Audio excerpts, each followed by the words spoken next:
Not eating carbs, pasta, breads, and chips is really hard.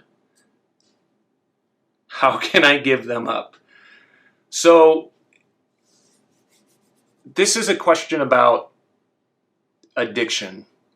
I'm going to point you to an expert in the field that I think is an expert in the field of addiction as it relates to keto and carbohydrates. And that is, oh man, and now I need some exogenous ketones right now. Somebody on this live stream help me out. He calls him the carb addict doctor, Robert Siwes, Dr. Robert Siwes. He is a bariatric surgeon who has struggled with weight his entire life, and he is now doing a lot of speaking. He was at Low Carb USA. I think he's probably been at Metabolic Health Summit, and he talks about carbohydrates in a way as an addiction that is just really fascinating and really compelling.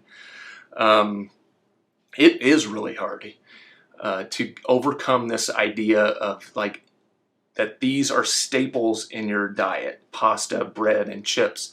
One of the ways that I deal with these cravings or maybe feelings of wanting to have some of that stuff is that every now and then we will take a break from keto to have some of this stuff.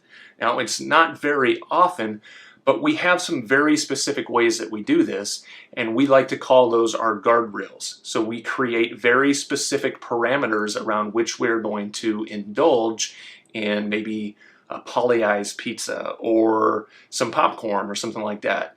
And the way we do that is Tara and I hold each other accountable to a start time and an end time, and it's always planned. So we always plan up front when we're going to do it, and then we set those parameters around, okay, we're going to start at this time and we're going to end at this time, and it's always within a 1 calendar day window. Typically, it's within one meal that we do that.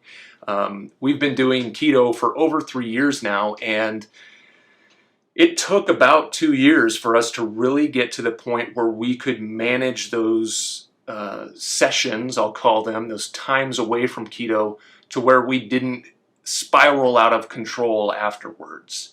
So it has taken us a long time to reframe our relationship with those types of foods. It takes time, it takes effort, it takes a lot of struggle to overcome the feeling that you want to eat pasta or you want to eat your favorite pizza, especially in these specific times right now when we're all stuck inside and seeking comfort.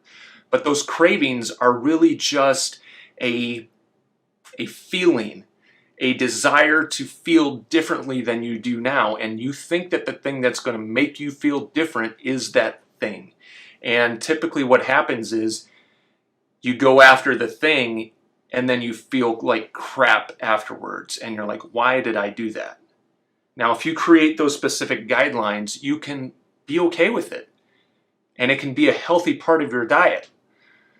It's just when you get out of control, when it controls you, that it becomes a problem. So create those guardrails, find an accountability partner. If you have a spouse, if you have a child is one of the best ways to do it, because they will hold your feet to the fire.